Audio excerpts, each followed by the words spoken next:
La pire erreur qu'on puisse faire quand on cherche un appartement pour la première fois, c'est de mal estimer son budget. Parce que le prix que vous voyez là, sur l'annonce qui vous fait rêver, il faut lui ajouter les frais de notaire, de quoi faire quelques travaux, votre déménagement, des meubles et anticiper les charges que vous devrez payer derrière. Donc le nerf de la guerre, c'est le financement. Et le mieux, c'est de déterminer le plus vite possible ce que vous pouvez réellement emprunter pour savoir ce que vous pourrez réellement acheter. Bienvenue dans Les Clés, le format qui vous accompagne à chaque étape de votre vie de propriétaire. Et un bon moyen de soutenir la chaîne, c'est de vous abonner, ça nous aide beaucoup à faire connaître notre travail à des propriétaires et futurs propriétaires. Cette vidéo, c'est la première d'une série de 3 pour vous aider à accéder à la propriété. Et on commence par le commencement. Déterminez votre budget réel. Parce que sans ça, vous allez perdre votre temps à visiter des biens que vous ne pourrez jamais acheter. Alors c'est parti! Avant de vous lancer dans un projet immobilier, il est essentiel de connaître votre capacité d'emprunt. En clair, c'est le montant maximum que vous pouvez emprunter auprès d'une banque pour acheter un bien immobilier. En théorie, c'est simple, en France, vos mensualités de crédit ne doivent pas dépasser 35% de vos revenus nets mensuels, assurance emprunteur incluse. C'est ce qu'on appelle le taux d'endettement maximum. C'est un seuil qui est fixé par le HCSF, le Haut Conseil de la stabilité financière, pour éviter que le crédit ne devienne une charge insoutenable. Prenons un exemple concret. Si vous gagnez 2 500 € net par mois, votre mensualité maximale est de 875 €. Sauf que dans la vraie vie, c'est pas si simple. La banque ne se contente pas de regarder votre salaire. Elle va regarder votre situation et ce que vous remboursez déjà. Crédit voiture, vos charges fixes, si vous payez une pension alimentaire, etc. Prenons un nouvel exemple. Sophie gagne 3 000 € net par mois. En théorie, elle peut donc aller jusqu'à 1 050 € de mensualité. 35% de ses revenus. Mais elle a un crédit voiture de 280 € et une mutuelle à 85 €. Donc sa capacité d'emprunt réelle descend à 685 € par mois, soit environ 150 000 € d'emprunt sur 25 ans. Et ce n'est pas tout. Il y a aussi la notion de reste à vivre. Même si vous respectez les 35%, la banque va vérifier qu'il vous reste assez d'argent pour vivre. En général, elle exige un minimum de 1 000 € par adulte et 300 € par enfant. Donc pour un couple avec un enfant, il faudra qu'il reste 2 300 € après avoir payé toutes vos charges, crédit compris. Dans certaines situations, il est effectivement possible de dépasser le taux d'endettement de 35%. Si vous avez un reste à vivre important ou des revenus très élevés, certaines banques peuvent accepter un taux d'endettement plus important. De plus, les banques disposent d'une certaine marge de dérogation sur 20% de leur dossier de crédit, souvent en faveur des profils financiers solides. Pour espérer pouvoir en faire partie, on vous conseille d'arriver avec un dossier complet et un discours béton. Les banques ont besoin de voir que vous savez où vous allez et que vous êtes en maîtrise de votre budget. La toute première chose que les banques vont regarder pour calculer combien vous pouvez emprunter, ce sont vos revenus. Si vous êtes salarié en CDI, c'est simple. On se base sur votre revenu net imposable annuel qu'on trouve tout en bas de votre fiche de paie de décembre. Si vous êtes en CDD, en freelance ou indépendant, c'est un peu plus subtil mais pas impossible. L'important, c'est de pouvoir montrer 3 années de revenus stables. Dans le public ou le privé, si vous avez cette ancienneté sans interruption, ça peut fonctionner. Et si vous empruntez à 2, un seul CDI peut suffire à rassurer la banque. En gros, les banques cherchent avant tout à s'assurer que vous avez des revenus réguliers et prévisibles. Elles veulent être sûres que vous pourrez rembourser tous les mois et sans mauvaise surprise. Et oui, plus votre salaire est élevé, plus vous pourrez emprunter. En général, on parle de bons profils à partir de 80 000 € de revenus annuels. Ces profils peuvent même bénéficier de taux d'intérêt plus avantageux. Mais attention, le salaire ne fait pas tout. Votre taux d'endettement, vos charges, la durée du prêt ou encore votre rapport vont aussi peser dans la balance.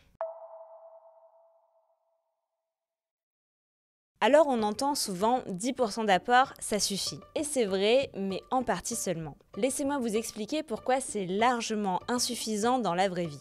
Imaginons que vous achetez un appartement à 250 000 € dans l'ancien. Vos 10% d'apport, eh bien ça fait 25 000 €. C'est très bien, sauf que il y a les frais de notaire qui représentent environ 7% du prix, soit 17 500 €, les frais de dossier bancaire, environ 500 €, votre déménagement, 1 500 € et vos premiers travaux comme la peinture et les petites réparations, 3 000 €. Alors au final, vous sortez 57 500 € de votre poche, alors que vous pensiez n'avoir besoin que de 25 000 €. C'est pour ça que je recommande toujours un apport de 15 à 20% du prix d'achat, plus une réserve de 10 000 € pour les imprévus. Sur notre exemple à 250 000 €, ça fait entre 47 500 € et 60 000 € d'apport réel. Je sais, ça fait mal, mais mieux vaut être réaliste maintenant que se retrouver dans la panade le jour J.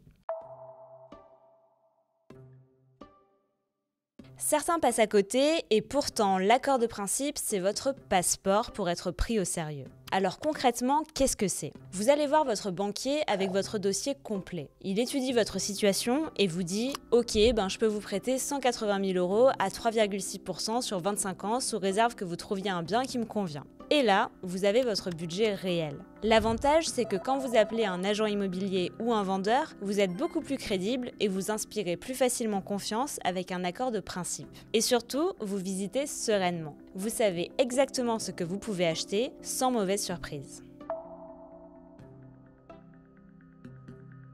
Un autre conseil stratégique, beaucoup de gens vont voir leur banque habituelle et s'arrêtent là. Et ça, c'est une grosse erreur. Parce que les taux, ils peuvent varier de 0,3 à 0,5% entre deux banques sur le même dossier. Ça paraît rien, mais sur 200 000 € sur 25 ans, ça représente 6 000 € à 10 000 € d'économie. Prenons un exemple concret. Marc et Hélène ont 4 800 € de revenus nets et 35 000 € d'apport. Leur banque habituelle leur propose 3,8% sur 25 ans. Et la banque d'en face, 3,4%. L'économie sur la durée du crédit, elle est de 8 400 €. Alors c'est toujours plus confortable. Mon conseil, visitez au minimum 3 banques. Banque traditionnelle, banque en ligne, banque mutualiste, elles n'ont pas toutes les mêmes critères ni les mêmes tarifs. Et petit secret, n'hésitez pas à faire jouer la concurrence. Quand la banque A vous propose 3,6%, vous allez voir la banque B en disant « On me propose 3,6% ailleurs, est-ce que vous pouvez faire mieux ?» Et souvent, ça marche. Petite parenthèse sur les courtiers. C'est un professionnel qui va négocier pour vous avec les banques. Il connaît les critères de chacune et sait où présenter votre dossier. L'avantage, c'est qu'il fait le travail à votre place et obtient souvent de meilleurs taux grâce à son volume de négociation. L'inconvénient, il prend une commission, généralement 1% du montant emprunté, soit 2 000 € sur 200 000 €. Donc, est-ce que ça vaut le coup? En fait, ça dépend. Si vous avez un dossier compliqué, c'est-à-dire un CDD, des revenus variables ou plusieurs crédits en cours, le courtier, il peut faire des miracles. Si vous avez un dossier béton, en revanche, vous pouvez vous en passer et négocier vous-même. On arrive au bout de cette première vidéo. Alors, qu'est-ce qu'il faut garder en tête si vous voulez acheter un bien immobilier sans mauvaise surprise? Premièrement, votre capacité d'emprunt ne se résume pas à un salaire. Elle dépend de vos revenus, moins vos charges, de votre stabilité financière et de ce qu'il vous reste pour vivre chaque mois. Alors faites le calcul avec lucidité. Deuxièmement, ayez un apport solide. En 2025, il faut compter 15 à 20% du prix du bien, plus une réserve pour les frais de notaire, de dossier, voire des travaux. C'est exigeant, mais c'est la règle du jeu. Troisièmement, n'avancez jamais sans accord de principe. C'est votre passeport pour négocier, visiter et faire des offres sérieuses. Sans ça, vous risquez de perdre un temps précieux et des biens qui vous intéressent. Quatrièmement, comparez. Une variation de 0,3% de taux, c'est parfois plus de 10 000 € d'économie sur 25 ans. Courtier, banque en ligne, banque classique, ne vous contentez jamais de la première proposition. Et surtout, préparez votre dossier comme pour un entretien d'embauche. Relevé propre, documents à jour, posture claire et cohérente. Plus vous montrez que vous êtes sérieux, plus la banque vous suivra. Dans la prochaine vidéo, on va voir comment trouver et visiter efficacement. Comment repérer les bonnes affaires, qu'est-ce qu'il faut absolument vérifier pendant une visite, comment comprendre le marché local et bien définir ses critères. Alors abonnez-vous et activez la cloche pour recevoir une notification quand elle sortira. Et si cette première vidéo vous a aidé, n'oubliez pas de liker et dites-moi en commentaire où vous en êtes de votre projet. Est-ce que vous cherchez encore votre financement? Est-ce que vous avez déjà votre accord de principe? On adore lire vos retours. En attendant, je vous dis à très bientôt pour la suite.